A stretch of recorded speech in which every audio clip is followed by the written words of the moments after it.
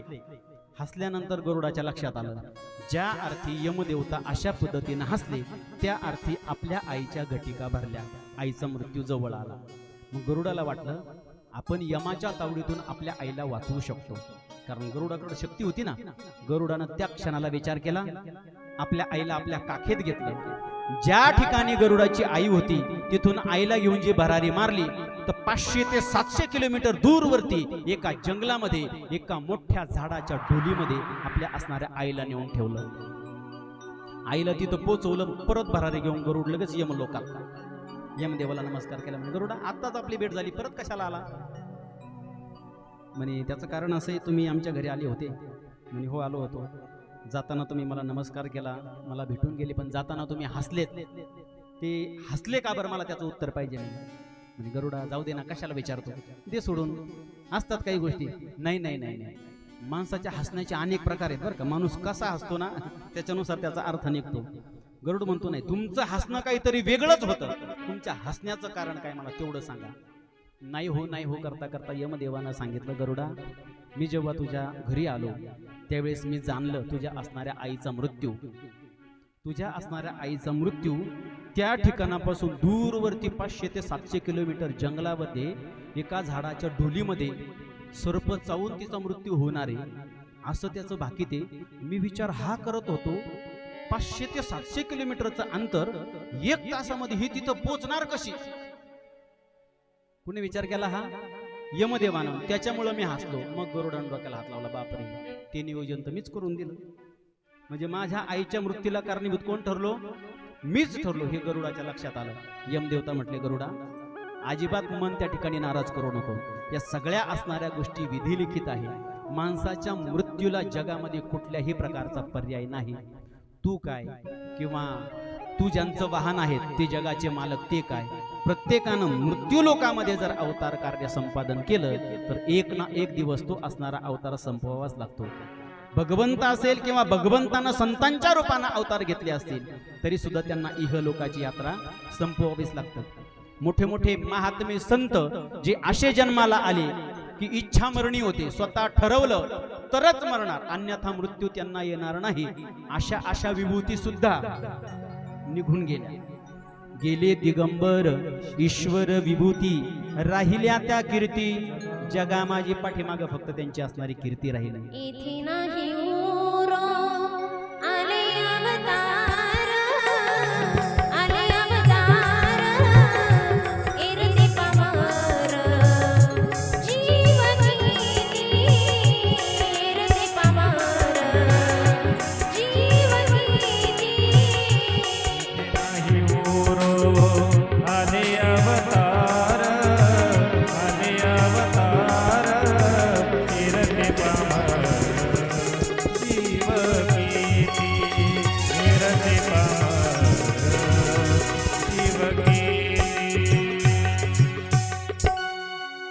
येथे नाही उरो आले अवतार. पार देवाचे अवतार असू द्या, संतांचे अवतार असू द्या, येरते पामर जीव किती.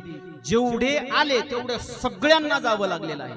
साक्षात भगवंताच्या कुळात जन्माला आलेले 56 कोटी यादव दादा गेले कोणे पंथी, तुम्ही आम्ही सर्व जाऊ मागे कुणी न राहती. किंवा 88,000 ऋषींच्या दृष्टीनं ते प्रमाण आहेत. मरगै सहस्र 88. नवही मर गए, 10 भी मर गए सहस्र 88. ओ 9 भी मर गए, 10 भी मर गए सहस्र 88. 33 कोटी देवता मर गए, पड़े काल के फांसी. पड़े काल के फांसी, पड़े काल के फांसी, पड़े काल के फांसी. यमका अजचड़ा भी तू क्या जानी लड़कावी, यमका अजचड़ा भी तू क्या जानी लड़कावी.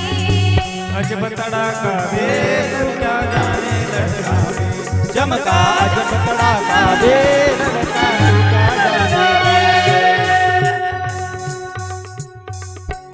भी मर गए 10 भी मर गए 9 ग्रह 10 अवतार मर गई सहस्र 88,000 ऋषींचा जनसमुदाय, जो जनसमुदाय प्रयाग नावाच्या क्षेत्रावरती एकत्रित जमून सगळ्या पुराणांच्या कथा सूत मुनींकडून त्या ठिकाणी श्रवण करत होते.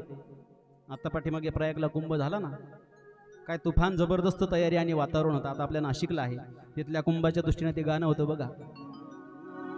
प्रथम यज्ञ भूखंड धरा पे आर्य का आगाज है, प्रथम यज्ञ भूखंड धरा पे आर्य का आगाज है, हे पावन संगम की धरती ये प्रयागराज है, ये प्रयागराज है, ये प्रयागराज है, ये प्रयागराज है, ये प्रयागराज है, ये प्रयागराज है। प्रथम यज्ञ भूखंड धरा पे आर्य का आगाज है, हे पावन संगम की धरती ये प्रयागराज है, प्रयागराज हे. सगळ्या तीर्थांचा असणारा राजा तीर्थराज प्रयाग, त्या प्रयागवरती भगवत प्राप्तीचा यज्ञ करणारे 88,000 ऋषी, त्यांना सुद्धा जावं लागलं. तुम्ही आम्ही सर्व जाऊ, मागे कोणी न राहती, कोणी मागे राहणार नाही, सगळे जाण्याकरताच आलेले आहेत. फक्त जाणारी व्यक्ती कोण आहे याच्यावरती आपल्या असणाऱ्या जीवनातल्या दुःखाची तीव्रता अवलंबून असते. म्हणून सौभाग्यवती संगीताताई यांच्या जाण्यानं या कुटुंबामध्ये फार मोठी पोकळी निर्माण झालेली आहे. कारण आईची असणारी जी माया आहे, ही माया काही केल्या भरून निघू शकत नाही. आईसारखं अनेक जणी भेटतील, पण खऱ्या आईची असणारी माया देणारी नाही जीवनात कोणी भेटू शकत. एका गीतकारानं फार गोड वर्णन केलेलं आहे. आई माझी मायेचा सागर दिला तिने जीवनाकार, आई माझी मायेचा सागर दिला तिने जीवनाकार,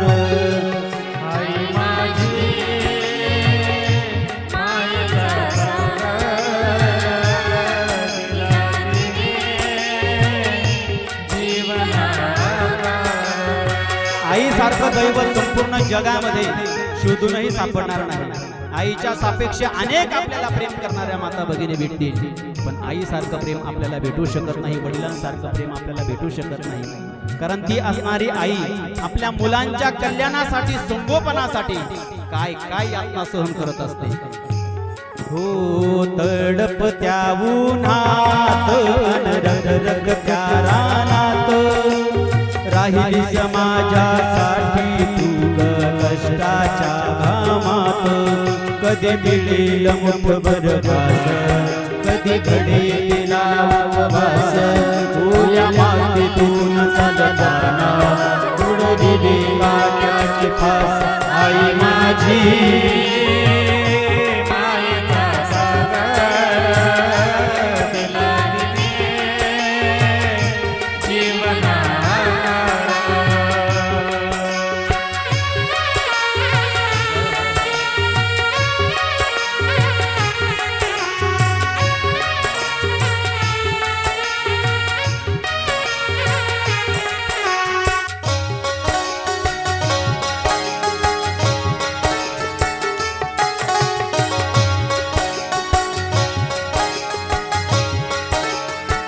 एका गीतकारानं या असणाऱ्या आईला नभातल्या चांदणीची उपमा दिली.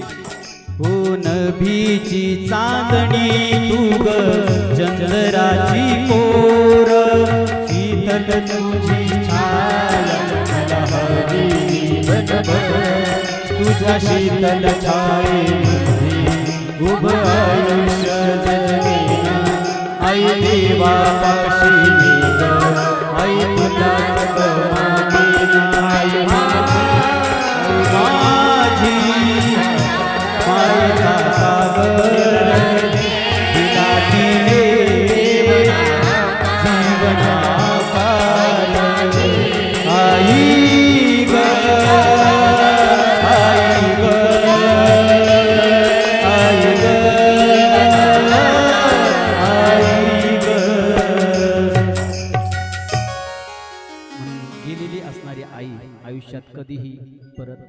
येणारी असते आणि हे असणारं दुःख आयुष्यात कधीही कसंही केलं तरी न भरून निघणारं असतं आणि याला जगात दुसरा पर्यायही नाही. आणि ती माया आपल्याला फक्त आणि फक्त आईच देऊ शकते. कारण का सांगू का, संपूर्ण जगामध्ये आपली बाजू मांडणारी आणि आपली बाजू घेणारी एकच व्यक्तिमत्व असते आणि ते असणारे व्यक्ती म्हणजे आपली असणारी आई.